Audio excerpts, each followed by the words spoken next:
ahead for the upcoming severe storm season. This year marks the 10th anniversary of one of the deadliest tornado outbreaks in the U.S. Alabama was among several states impacted, but by far, we were the hardest hit by the deadly event.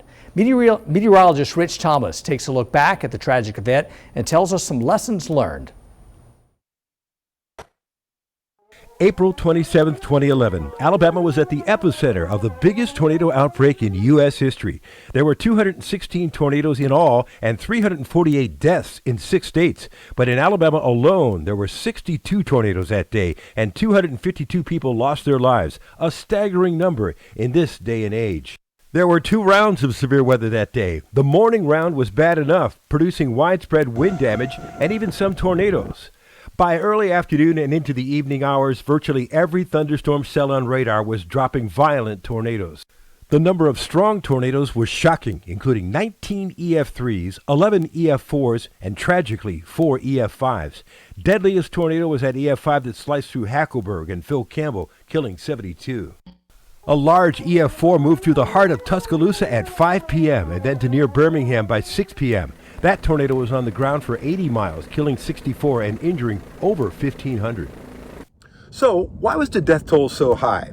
Well, for one thing, that morning round of severe weather caused some widespread power outages. So some weather radio transmitters and sirens weren't functioning. Plus, there's a high number of manufactured homes in the region and a higher population density in Alabama compared to the traditional Tornado Alley states.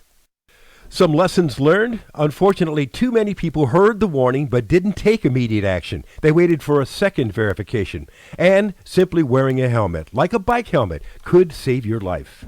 A study showed that more than half of the Jefferson County fatalities involving head trauma could have been avoided simply with the use of a helmet.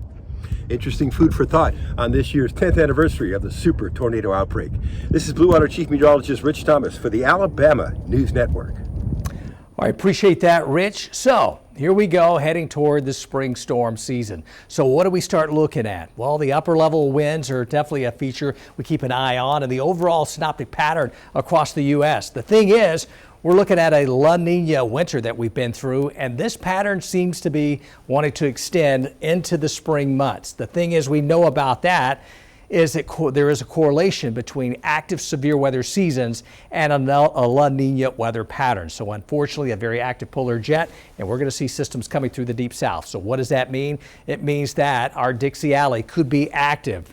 The correlation with La Ninas goes back to the 2011 storm season. That was the La Nina year. And also, as you go back into the 70s, like 1974, big tornado outbreak then, and that was also a La Nina year. So it looks as though we'll have to watch our tornado-prone areas here along Dixie Alley, and Alabama falls right in that. Typical severe weather storm season during the month of March has the greatest risk across Alabama and back toward the west. But as we transition out of March, we start to see that retreat a little bit as we go into April as it works back toward the west. That may not be the case this year. There is some indication that the season may get a little slower start and continue well into April. But by May, we see most of that threat going back to the southern plains and off toward the north and west of us.